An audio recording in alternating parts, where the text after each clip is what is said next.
I spoke with Sandra Dixon from Stop City of Cape Town. Now, Sandra and Stop City of Cape Town have been at the forefront of doing all the research and examining exactly what the City of Cape Town do with water, with rates, with electricity, with all of these things.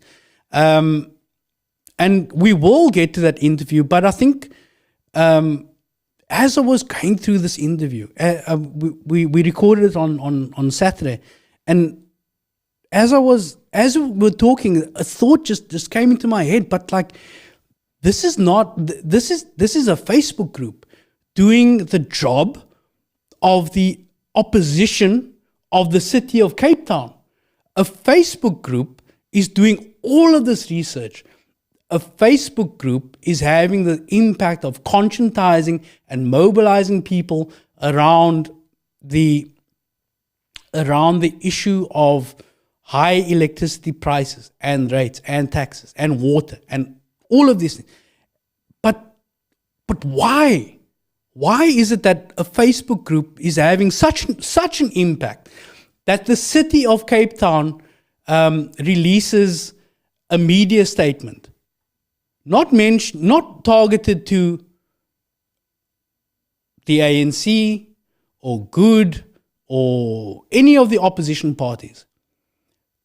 The mighty City of Cape Town issues a media release to refute the findings or the assertions or the in response to a memorandum by Stop City of Cape Town. So that got me thinking about, is our opposition in the City of Cape Town effective at all? So are we getting bang for our buck? Now, I'm going to take the view that every single person in the City of Cape Town doesn't want to be paying that much for electricity. Whether you stay in Clifton or Kailitra, whatever, the point is that we in the City of Cape Town are paying too much for electricity, that the City of Cape Town charges us more than NERSA recommends we be charged. Now, Mike from Newlands had Councillor Emile Langenhoven here at show number 2, and Emile had, I'm not going to agree with Emile. I'm not going to how can I put this? I don't agree with Emile on a lot of things. And Emile says that when Mike asked him, why did we have this increase of above NERSA? Emile said that they had public knowledge that the rates increase was going to be X amount. They had a Municipal Financial Management Act timeline that they had to act according to. They had to pass a budget.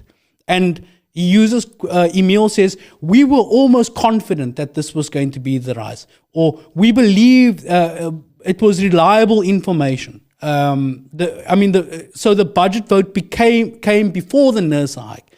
Now, I understand Emile. Emile Langenhoven is the City of Cape Town Council for the DA. He can't be an expert in water and sanitation, electricity, whatever, human settlements, everything. So I know what happened with Emile and where this line comes from, that we were almost confident that this was going to be and that's why we acted, because this is the MFMA timeline for passing a budget in the city, whatever, Emile would have been harassed on his Facebook page, in person, at his ward meetings, whatever, saying like, Emile Langenhoven, you are a City of Cape Town Council for the DA, the ruling party in the City of Cape Town. Why are we paying so much for electricity? What's happening, bro? And Emile would have gone like, listen, I don't know. Let me find out for you. So I think this line came from city officials. It's a classic CYA that, hey, we thought that this was going to be the case, whatever. So Emile, I understand, he's playing the game. He has to effectively cultivate a voting audience and give these, I wouldn't say spin because that's an ugly word, but massage and quell in his base or potential base or DA voters base. Like, no, we thought it was going to be this. So we enacted it, and it turns out that it wasn't. So that's why I thought, look, let me go into a deep dive about this electricity price rise thing. But that should have immediately, even yesterday, the year before, been scrutinized by a functional opposition in the city of Cape Town. Now, are we getting bang for our buck? Let's look, first of all, before we look at the bang, let's look at the buck. Now, a city of Cape Town councillor or a city of Cape Town councillor gets an annual salary of 541,000 Rand per annum. This is before tax, right? So, plus they get 40,000 Rand per year on cell phone allowances. And, I can understand that. You have constituents, you have to phone people back, etc. 40,000, okay. 40,800 Rand to be exact. Plus they get special risk cover for their vehicles worth up to 750,000 Rand and transport allowance, pension fund contributions they get paid for. So, a city of Cape Town councillor is well taken care of. And that's at the lowest level. This is an ordinary councillor, not even a sub-council chair. A sub-council chair earns the same as a MACO member. That's a different issue. I know exactly why they made those things parity. But all in all, per year, just the salary alone. Forget about the cell phone allowance.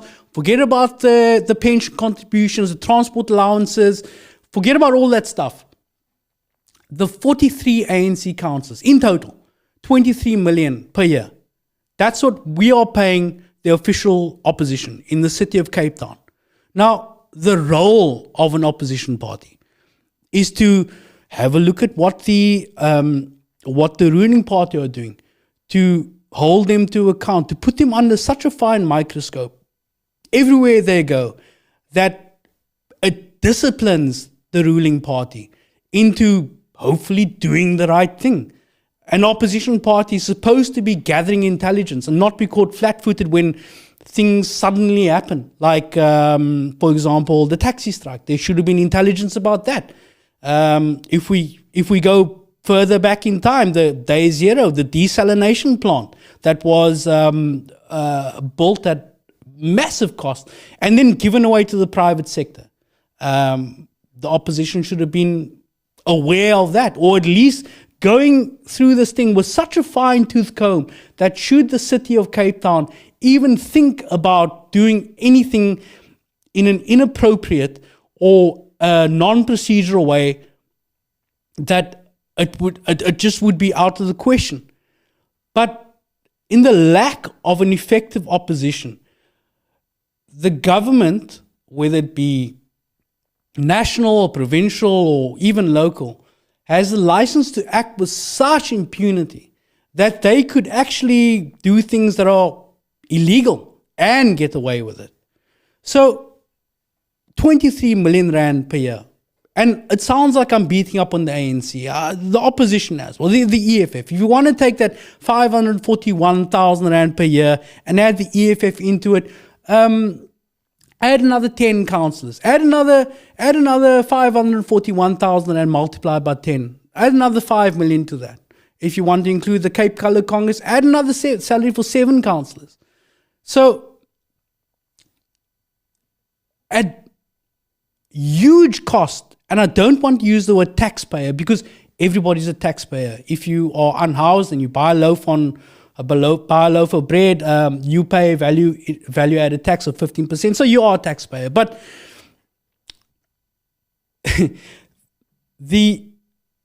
that is what a functional opposition is supposed to do. So let's go to this. Let's have a look at what the opposition is supposed to hold the ruling party to account. Now, at the end of March, there was a fist fight between the DA and the ANC during a council sitting. Remember, the figure I want you to keep in mind is 23 million Rand. We're paying 23 million Rand for this, right? A fight breaks out in the city of Cape Town, in council rather. the issue at hand was. I'm going to read this now. Now, I think we can put the link up, right? This is from News 24. Pay attention to this headline. Watch Cape Town Council speaker to probe fist fight between DA ANC. The City of Cape Town's Council Speaker Felicity Purchase said she intended to urgently look into how a scuffle between ANC and DA members broke out during a council sitting late on Wednesday afternoon.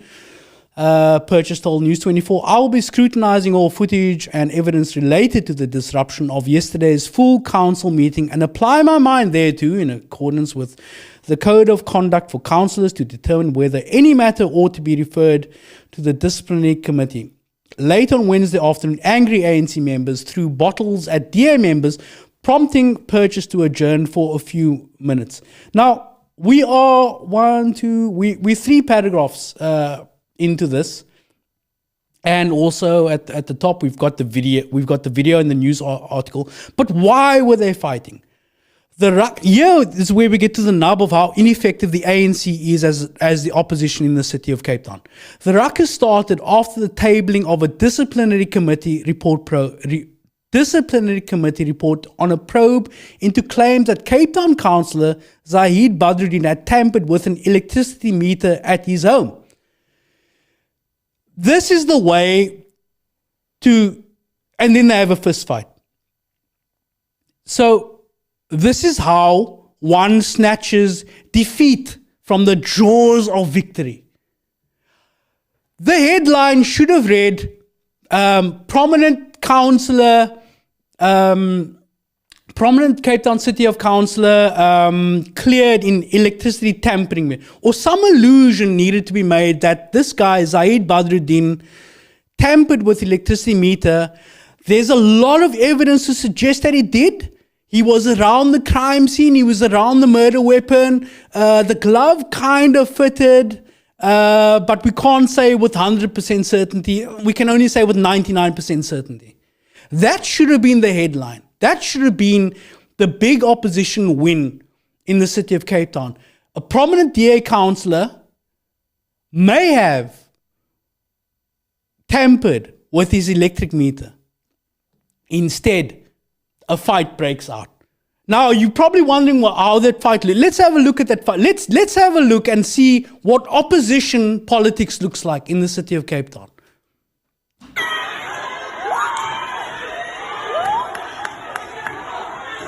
Look, that's the new MMA.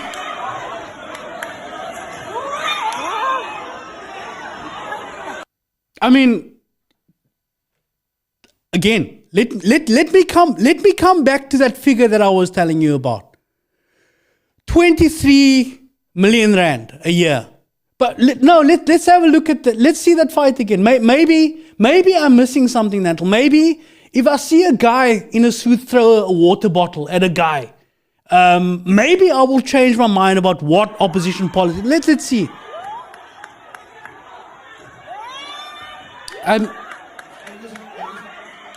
Can I feel my mind and my heart changing?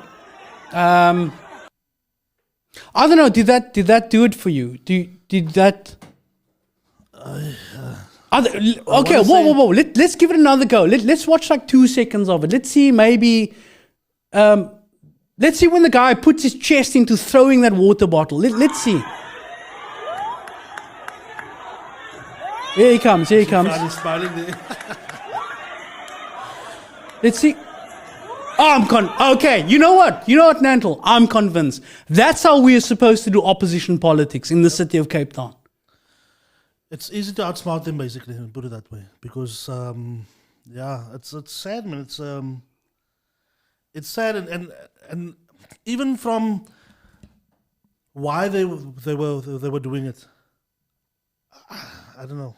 I have no answers to it. But you see, that's not the end of the story. That's just context. That's a prequel to the. I can understand that. I can understand that politics is theater, and that was a good play. That's the EFFication of our polity, effectively, where you're taking these spaces and you're turning everything into a site of gratuitous protest. Again, so the story should be Zaid Badruddin, electricity box tamperer, allegedly. May have been, probably, same as the OJ thing. Did he do it? Probably. Can we prove it? Probably not. Now, that was in March. On the 24th of August, or rather, let me speculate on what the DA did, or the city of Cape Town. Let me not conflate things. One and the same to an extent, but let's be exact with our language. I suspect then that what happened was, and we heard from Emil Langenhoven on Mike from Newland show that Emil says that they had a meeting about what happened to secure the safety after the fist fight, and I think it's right that you should secure the safety of people in a workplace. That is a place of work. Any place of work, if there's a threat or any kind of reason to believe that there's going to be violence against workers, you have to put in place measures to ensure that doesn't happen. So that was done, and I can really imagine the meeting that this takes place, where they say, well, we're going to replicate the strategy that they have with the white shirts in Parliament. If people get out of their seats or approach the speaker or the podium, then this is the protocol that we're going to put into place. But this is what I don't understand, because for me, not for 1 second, if I'm the city of Cape Town, the speaker's office or the officials or the mayor, whatever, not for 1 second would I believe that the opposition would fall for the joke. I would be sitting in the meeting going like, well, let's put this thing into place, but they wouldn't do that.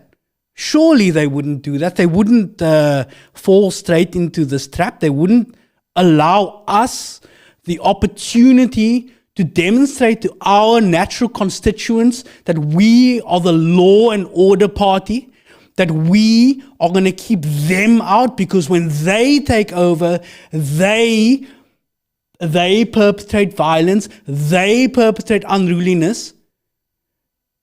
If you are the DA in the city of Cape Town, or the speaker, if you are the municipal manager, you can rest assured that not a single opposition councillor will look into what you have done for the last 5-10 years. And believe me, there's a lot that we can look into. We can look into the panel tenders at corporate services over the last 10 years. We can look into the procurement of the desalination plants and services, the cost of that, and we can look into how the process, if there was any, for how this the thing was, it costed hundreds of millions of rand, how that was just donated to the private sector. We can look into all that stuff. We can open our briefing packs before council meetings. No, it's too difficult. It's too difficult, Nantel.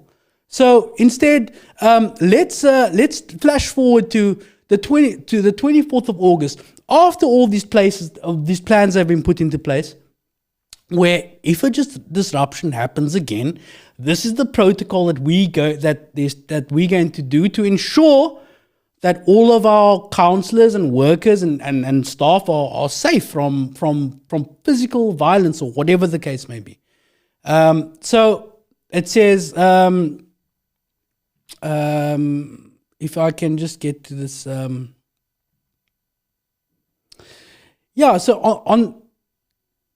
on the 24th of August, some opposition parties locked out of Cape Town Council meeting after disruptions, mass sitting. This is 3 months. This is August, March, April, May, June, July, August. 5 months after the fist fight that we just saw. The City of Cape Town Speaker, Felicity Purchase, says she will scrutinize the Chamber's internal CCTV footage after chaos and disruptions marred a sitting on Thursday morning. Rowdy EFF members were removed after disrupting Mayor Jordan Hill-Lewis's opening speech. EFF members held up banners reading JP Smith must fall. Smith is a mayoral committee. We know who JP Smith is. Tempers reached boiling point when other political parties joined the EFF and chanted for the release of impounded minibus taxis. Okay, so we had Ibrahim Rasool here about 4 weeks ago, and he made the point that the city of Cape Town, or JP Smith, engineered and used the crisis of the taxi strike for electoral purposes. Again, look what they do when they take over. They are driving over pavements. They are unsafe drivers. They are over them. And we know who they are in the popular imagination of a standard issue, I would say casually racist, conservative, DA voter. The casually racist, garden variety, conservative DA voter. I don't understand how the opposition in the city of Cape Town would so easily fall into that trap with no nuance, with no subtlety. Now, and again, this is how to take the most people with you, is the art of politics. And business owners, white business owners in Cape Town, black people who are living outside of the areas of economic activity, colored people living on the Cape Flats, wherever, everybody was impacted by the taxi strike. Every single business, every single person, every single individual, every single school learner across society. But to almost make yourself the avatar of the taxi strike in the city of Cape Town is just, make it make sense to me. I don't understand what the strategy is. They could have done, and I'm all for cooperation between the EFF and the ANC in principle, on principles. But if it's going to be a case where our first and only strategy is to disrupt with violence, it's not something I can get on board with. I think it's smarter to adopt an approach where you're hitting them in the P. And the P stands for paperwork. And there are paper trails of mismanagement and outright corruption, and even the DA's version of cadre deployment within the city of Cape Town and the province. There are so many things that you can go to. But the first and only option is to just go to the speaker. Just disrupt. Now, if you want to disrupt a sitting, or if you want to cause chaos, then by all means do it. Be smart about it. They say there are over 200 branches of the ANC in the city of Cape Town, in the metro region. Okay. Start a letter writing campaign. Collect 1 million letters. Get a donor. Print all of those letters and print them out. Put them in a big Santa bag of grievances. Bring it to the council floor and dump it on JP Smith's head. Dump it on the podium. Make a visual spectacle out of that. Yeah, if you want to do it, but throwing a water bottle, come on. Again, I want to come back to this figure. 23 million rand per year. Now, when it comes to the cities, I know for a fact that it's difficult. Being a councillor is difficult. It's demanding, it's convincing. It sounds like I'm being facetious. I'm not. Sitting in sub-council meetings as an opposition councillor is a thankless task. Pretty much all the decisions are made before you get in the room, and that's just the nature of not winning enough seats. But again, chicken or the egg, you're not winning enough seats because there's no opposition. You can't demonstrate to me a time of sustained, intelligent, nuanced, thoughtful opposition. From 2016, 2016, when there were more ANC councillors in the city of Cape Town. We get to the 2021 local government elections. Obviously, if you don't perform with a smaller and smaller and smaller base of people who turn out for elections, you're going to lose. You're going to get fewer proportional representation seats. And in fact, as we're beginning to see, going to get fewer and fewer ward seats as ward councillors. So I don't trust the ANC in the city of Cape Town to have any sort of nuanced opposition to the rises in electricity prices, because they've demonstrated that they can't, or they either unwilling to take that approach, or unable to, or lack the capacity, or lack the leadership. In terms of opposition, there is a new regional leadership. There was a regional conference between the time of I did the last show and now, and I think the regional leadership has a very tough task, because I don't know where to go from here when it comes to the opposition. But it's not that. Whatever the solution is, that's not it.